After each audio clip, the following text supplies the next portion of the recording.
કેમ છો જીનિયસ બાળકો? મજામાં? તો આજે પાછા ભેગા થયા છીએ ફિઝિક્સનો એક નવો લેક્ચર લઈને, ચેપ્ટર નંબર 8 ઇલેક્ટ્રોમેગ્નેટિક વેવ્સ માટે, રાઈટ? તો લાસ્ટ લેક્ચરમાં આપણે એક્સરસાઇઝના થોડા સમ સોલ્વ કર્યા હતા. તો આજે આપણે એક્સરસાઇઝને જ આગળ વધારશું અને આપણે પ્રોબ્લેમ નંબર 8.6 થી સ્ટાર્ટ કરીએ. 8.6માં આવું કંઈક કીધું છે આપણને. A charged particle oscillates about its mean equilibrium position with a frequency of 10 raised to 9 Hz. What is the frequency of the electromagnetic waves produced by the oscillator? હવે charge particle તમને યાદ હોય ને તો આપણે એવું કીધું હતું કે કોન્સ્ટન્ટ વેલોસિટીથી મૂવ કરતો હોય ને પાર્ટિકલ, તો એ આપણને ઇલેક્ટ્રોમેગ્નેટિક વેવ્સ નહીં આપે. એના માટે એને ઓસિલેટરી મોશન, એસેલરેશન હોવું જોઈએ એનું કંઈક, બરોબર? તો ઓસિલેટરી મોશન હશે તો એ જેટલી ફ્રીક્વન્સીથી ઓસિલેટ કરશે ને એટલી ફ્રીક્વન્સીના જ એ ઇલેક્ટ્રોમેગ્નેટિક વેવ્સ છે એ પ્રોડ્યુસ કરશે. જો એ બહુ વધારે એનર્જીથી ઓસિલેટ કરતું હોય, બરોબર, એટલે કે વધારે ફ્રીક્વન્સીથી ઓસિલેટ કરતું હોય તો એ વધારે ફ્રીક્વન્સીવાળા ઇલેક્ટ્રોમેગ્નેટિક વેવ્સ પ્રોડ્યુસ કરશે. અહીંયા શું કીધું છે? It is oscillating about it mean position with 10⁹ hertz frequency, બરોબર? તો આપણું જે ઇલેક્ટ્રોમેગ્નેટિક વેવ પ્રોડ્યુસ થશે એની ફ્રીક્વન્સી પણ કેટલી હશે? 10⁹ હર્ટ્ઝ જ હશે, બરોબર? એટલે એ સેમ થશે. બહુ ઇઝી છે. એના પછી આપણી પાસે છે 8.7. એમાં એવું કીધું છે the amplitude of the magnetic field part of a harmonic electromagnetic wave in vacuum is B0 510 nanotesla. What is the amplitude of the electric field part of the wave? હવે બહુ સિમ્પલ પી કેટેગરીનો સમ છે. આપણી પાસે ઇક્વેશન છે E0/B0 = C, જેમાંથી તમને B0 પ્રોબ્લેમમાં આપ્યું છે, ફાઇન્ડ આઉટ કરવાનું છે E0. તો E0 ને લીડ બનાવીએ, B0 × C. B0 ની વેલ્યુ છે 510 બટ નેનો ટેસ્લા, એટલે કે 10⁻⁹ મલ્ટિપ્લિકેશનમાં. અને speed of light in vacuum 3 × 10⁸. Value plot કરીએ તો આ થશે 1530 × 10⁻⁹ × 10⁸. તો જે 0 છે એ 10⁸ કરી નાખશે અને -8 અને અહીંયા +8 કેન્સલ થઈ જશે. તો આન્સર આવશે 153 ન્યૂટન પર કુલમ, જે આપણને આન્સર મળશે E0 નો, રાઈટ? એકદમ પી કેટેગરીનો સિમ્પલ MCQ ટાઈપનો સમ છે. એના પછી નેક્સ્ટ છે આપણી પાસે 8.8. Suppose that the electric field amplitude of an electromagnetic wave E0 120 Newton per coulomb and that its frequency is 50 megahertz. Determine B0 omega k lambda and find the expressions for E and B in vector form. જો bold fonts આપ્યા છે, it means આપણે vector ફોર્મમાં find out કરવાનું છે. હવે આપણી પાસે છે ઇક્વેશન, અગેન E0 આપ્યું છે, B0 ફાઇન્ડ આઉટ કરવાનું કીધું છે. તો થશે B0 = E0/C. E0 ની વેલ્યુ છે 120 ન્યૂટન પર કુલમ અને C થશે 3 × 10⁸. So this will be 40 × 10⁻⁸, જેને આપણે કહેશું 400 નેનોટેસ્લા. તો મેક્સિમમ મેગ્નેટિક ફિલ્ડ ઇન્ટેન્સિટી મળી 400 નેનોટેસ્લા. હવે તમારે ફાઇન્ડ આઉટ કરવાનું છે ઓમેગા. ફ્રીક્વન્સી તમને આપી દીધી છે 50 મેગાહર્ટ્ઝ. તો omega = 2πf 2 × π 3.14 f 50 megahertz 10⁶. Calculate કરશો 50 × 200 એટલે 3.14 × 100 × 10⁶. 314 × 10⁶ એટલે 3.14 × 10⁸ થશે, બરોબર? ઓમેગાનો આન્સર મળી ગયો. પછી ફાઇન્ડ આઉટ કરવાનું છે k = 2π/λ. મલ્ટીપ્લાય કરો f સાથે તો 2πf થઈ જશે ઓમેગા અને λ × f થઈ જશે c. તો ઓમેગા = kc. આવું રિલેશન આપણને ઓલરેડી ખબર છે, પણ જો ના ખબર હોય, યાદ ના હોય, તો આ રીતે પણ આન્સર ફાઇન્ડ આઉટ કરી શકાય. તો એંગ્યુલર વેવ નંબર k = થશે ઓમેગા/c. ઓમેગા 3.14 × 10⁸ હમણાં જ ફાઇન્ડ આઉટ કર્યું અને c થશે 3 × 10⁸. તો k નો આન્સર આવશે 1.05 radian per metre, angular wave number, right? હવે ફાઇન્ડ આઉટ કરવાનું છે, કીધું છે લેમ્ડા. k = 2π/λ, λ = 2π/k. ઓર આપણી પાસે ઇક્વેશન છે c = λ × f. તો f આપેલું છે, C/f કરશો તો લેમ્ડા મળી જશે. એ રીતે પણ આન્સર આવશે. આમાંથી આન્સર ફાઇન્ડ આઉટ કરશો તો wavelength of the wave will be 6 metre. Values plot કરશો, આમાં અથવા આમાં કોઈમાં પણ, તો તમને વેવલેન્થનો આન્સર મળશે 6 મીટર. તો આ થઈ ગયું આપણી પાસે B0 ઓમેગા કે એન લેમ્બડા. હવે તમને એવું કીધું છે find out, write down the electric field and magnetic field in vector form. હવે વેક્ટર ફોર્મ હોય ને તો એમાં ડાયરેક્શન આપવી કમ્પલસરી થઈ જાય, અને આપણને પ્રોબ્લેમમાં ક્યાંય ડાયરેક્શનનું મેન્શન કર્યું જ નથી કે વેવ કઈ ડાયરેક્શનમાં પ્રોપોગેટ કરે છે ઓર ઇલેક્ટ્રિક ફિલ્ડ કઈ ડાયરેક્શનમાં છે, બરોબર, એવી કંઈ ચોખવટ કરી જ નથી. તો અહીંયા આપણે જે સ્ટાન્ડર્ડ ડાયરેક્શન લઈએ છીએ ને કે મેગ્નેટિક ફિલ્ડ લઈએ ઝેડમાં, ઇલેક્ટ્રિક ફિલ્ડ લઈએ વાયમાં, તો E cross B propagation of wave થાય છે પોઝિટિવ એક્સમાં. તો બસ સેમ એ જ આપણે electric field in X, electric field in Y, magnetic field in z and propagation of y in propagation of wave in x direction. તો આના માટે આપણે સ્ટાન્ડર્ડ લઈ લઈએ E in y direction, B in z direction and then propagation of wave in x direction. તો આપણને electric field છે એનું સ્ટાન્ડર્ડ ફોર્મ્યુલા આપણને આવું ખબર છે, પોઝિટિવ x ડાયરેક્શનમાં પ્રોપોગેટ કરતું હોય તો અહીંયા x હોય ને અહીંયા નેગેટિવ સાઇન હોય. તો જો છે બધું kx માઇનસ ઓમેગા ટી આગળ સાઇન અહીંયા મેક્સિમમ E0 ની વેલ્યુ.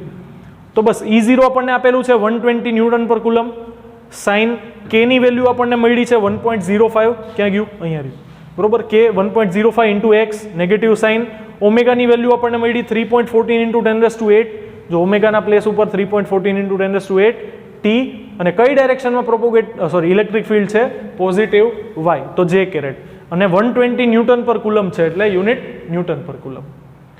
એના પછી સેમ વેઝ થશે B માટે, B equals to B0 sin kx minus omega T, in which direction positive z, તો k કેરેટ, રાઈટ. તો B ઇક્વલ્સ ટુ થશે B0 400 બટ નેનો ટેસ્લા. આપણને આન્સર મળ્યો છે એ શેમાં મળ્યો છે, નેનો ટેસ્લામાં. તો જે યુનિટ આવશે એ 400 નેનો ટેસ્લા આવશે ફાઇનલ, બરોબર. સાઇન બાકી તો એઝ ઇટ ઇઝ જ છે, કે 1.05, x as it is, negative sine, ઓમેગાની વેલ્યુ ટી, અને which direction k caret. Unit કયો આવશે, નેનો ટેસ્લા, એ ખાસ ધ્યાન રાખવાનું રહેશે, બરોબર. તો આ થઈ ગયું આપણું સોલ્યુશન 8.8. પોઝ કરી અને નોટ કરી લો એટલે પછી આપણે આગળ વધીએ.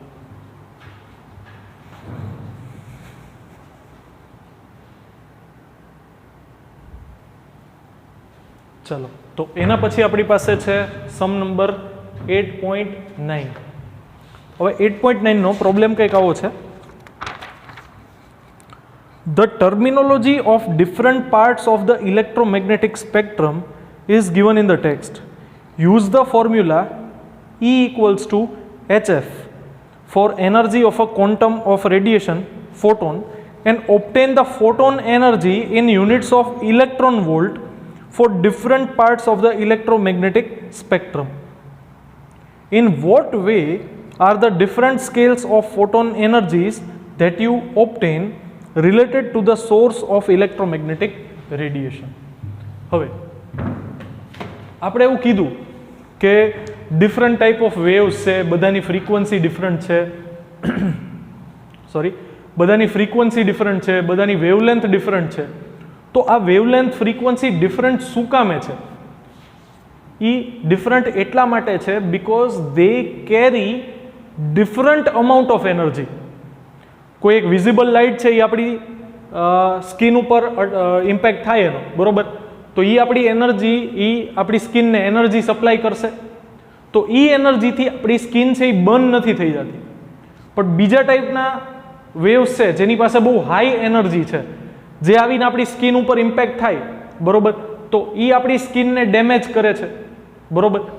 તો એ શું ઇન્ડિકેટ કરે છે કે they carry different amount of energy.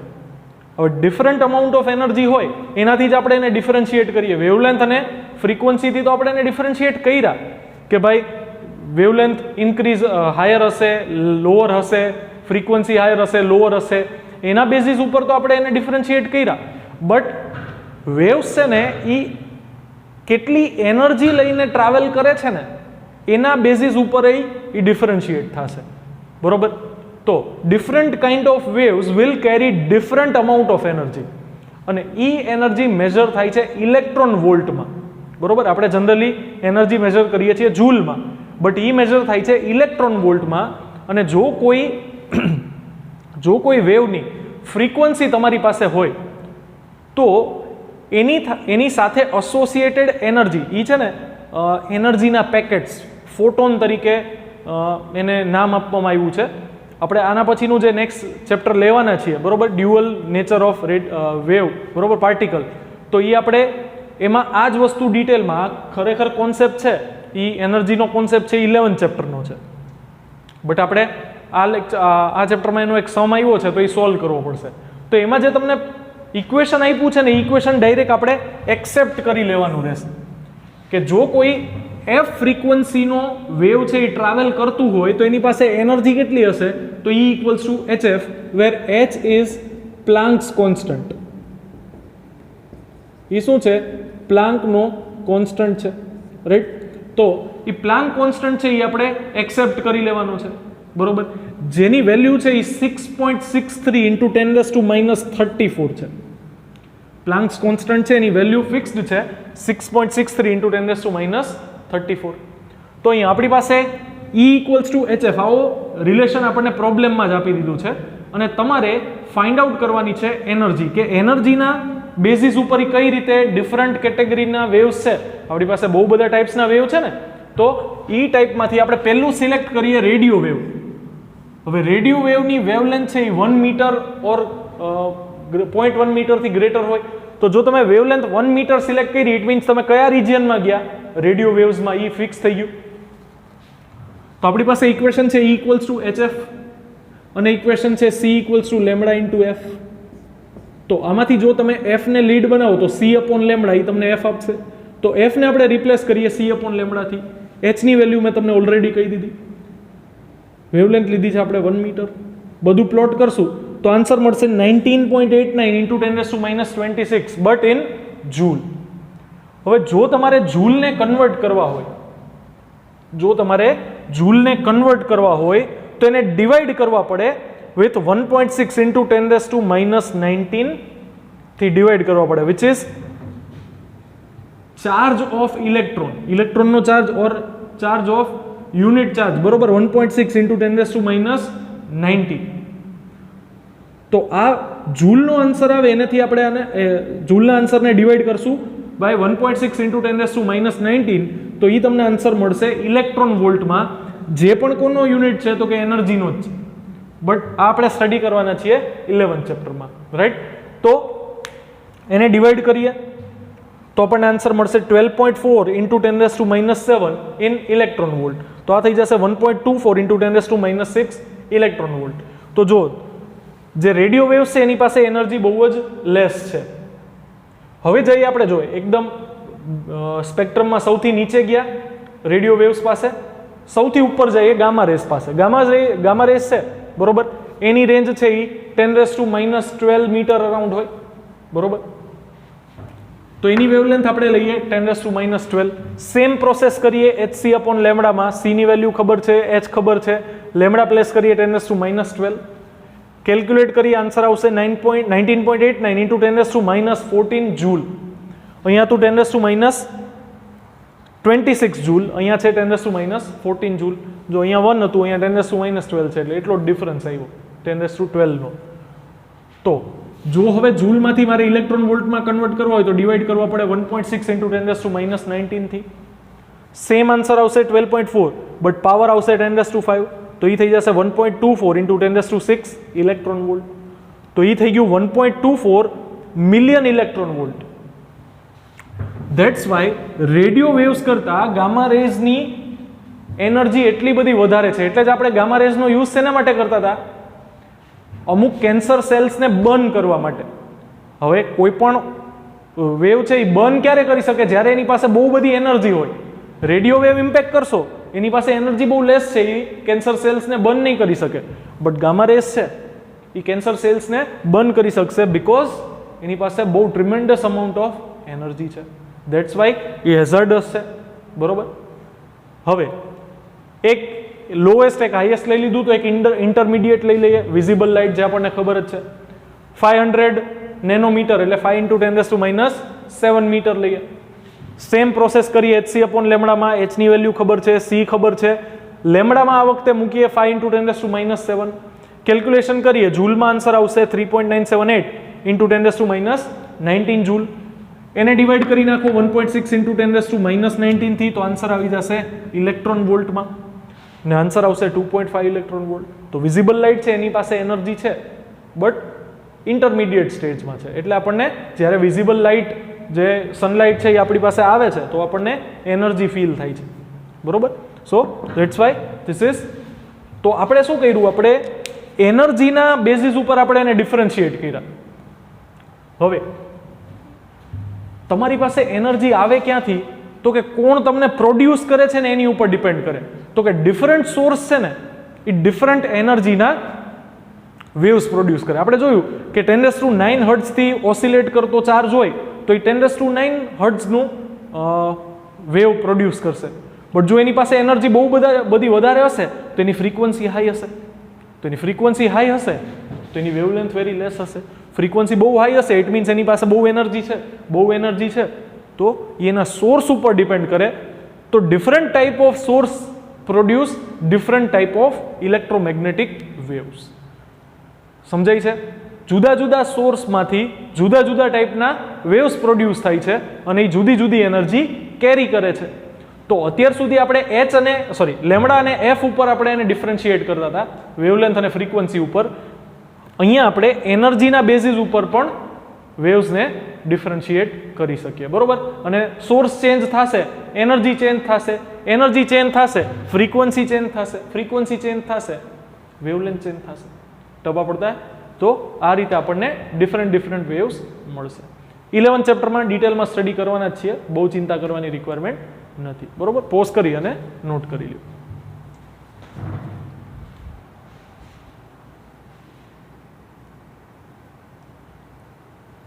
ચાલો, તો એના પછી આપણી પાસે નેક્સ્ટ સમ છે 8.10.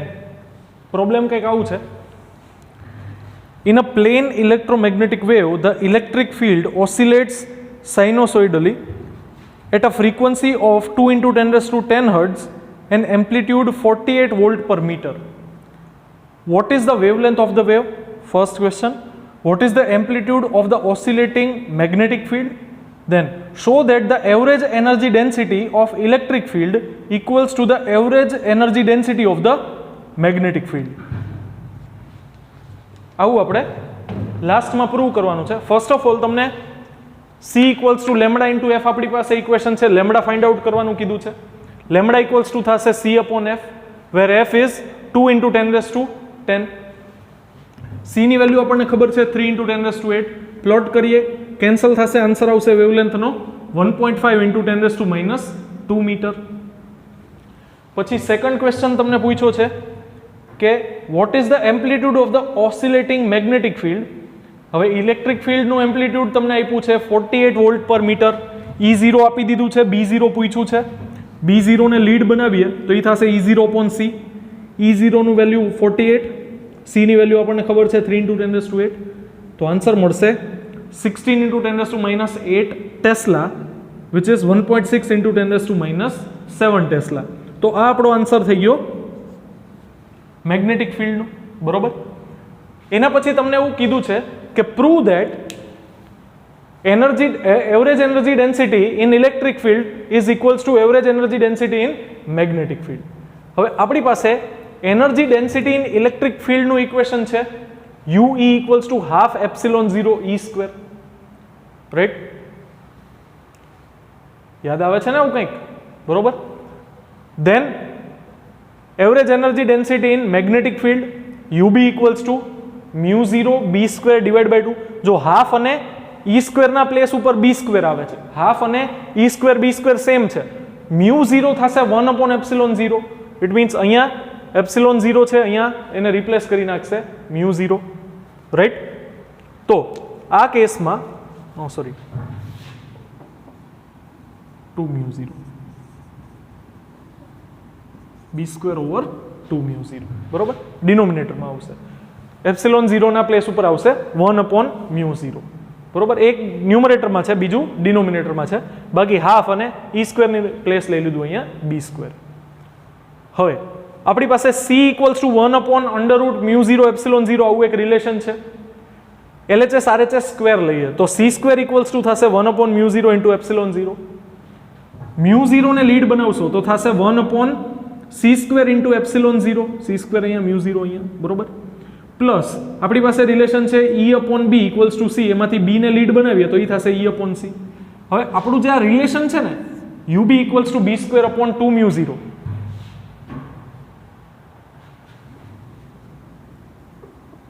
b સ્ક્વેર અપોન 2μ0, આ રિલેશનમાં આપણે μ0 ની વેલ્યુને રિપ્લેસ કરીએ શેનાથી? 1/c સ્ક્વેર ઇન્ટુ એપ્સિલોન 0 થી.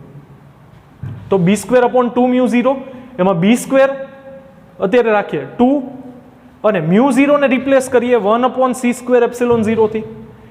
b ને રિપ્લેસ કરીએ E/c થી, પણ અહીંયા ખાલી b નથી, b નો સ્ક્વેર છે તો એ થશે e square upon c square, right. હવે ડિનોમિનેટરનો ડિનોમિનેટર ક્યાં આવી જશે? ન્યુમરેટરમાં. તો c square epsilon 0 divide by 2 into થશે e square upon c square.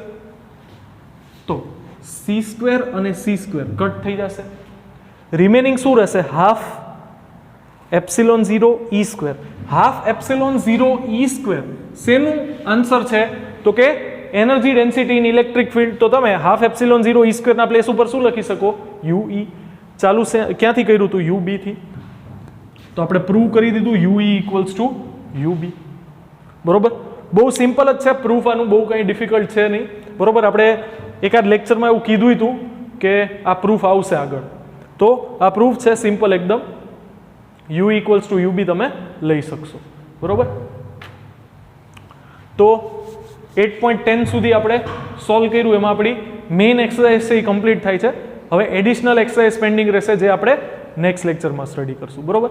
તો આજે હોમવર્કમાં તમારે આપણે જેટલા સમ સોલ્વ કરાવ્યા છે એ બધા સમ હોમવર્કમાં તમારે લખીને સેન્ડ કરવાના છે, બરોબર. હવે થોડીક વાત તમારી સાથે એ કરવાની કે તમારામાંથી ઘણા બધા લોકોના તો મને ડાઉટ માટે કોલ મેસેજ આવે છે. ઘણા બધા લોકો તો નહીં કહું, ગણીને 2 થી 3 જ લોકો છે જે ઇંગ્લિશ મીડિયમમાંથી મને ડાઉટ પૂછતા હોય એવા.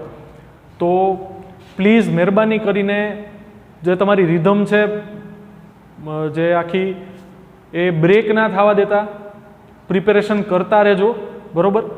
નો ડાઉટ સિચ્યુએશન્સ એવી છે, પણ આપણે આપણી પ્રિપેરેશનમાં કોઈ પણ બાકી નથી રાખવાનું. પ્રિપેરેશન કરતા રહ્યો, રેગ્યુલર રિવિઝન કરતા રહ્યો, બરોબર. રિવિઝન કરવાથી શું થશે કે કોન્ફિડન્સ ડેવલપ થશે કે ના મને આવડે છે. પેન્ડિંગ રહેવા દેશો 2, 4, 5 મહિના પછી ડાયરેક્ટ ચેપ્ટર જોશો તો એવું લાગશે કે આ ચેપ્ટર કોઈ દી ભણ્યા જ નથી, એકદમ નવું લાગશે, બધું બ્લેન્ક આઉટ થઈ જશો એક્ઝામમાં કે આ ક્યાંથી આવી ગયું એમ. એટલે પ્લીઝ એવું ન થાય એના માટે થઈને રિવિઝન કરતા રહેજો. ક્યાંય પણ ડાઉટ હોય, ક્યાંય પણ અટવાવ તો કોલ મેસેજ કરો, બરોબર. તમારામાંથી કહું છું એમ ગણીને 2-3 જણા લોકોના જ મને કોલ મેસેજ આવે છે. અને હોમવર્ક પણ તમારામાંથી બહુ ઓછા લોકો, 15-17 લોકો આખા ક્લાસમાંથી, 50-60 ના ક્લાસમાંથી 15-20 લોકો માંડ હોમવર્ક મોકલે છે. તો હોમવર્ક મોકલો, તમે હોમવર્ક મોકલો એ ખાલી બેઠે બેઠું કોપી નથી કરવાનું. હોમવર્કમાં સમ્સ આવે છે તો સમ્સ જાતે સોલ્વ કરો, બરોબર.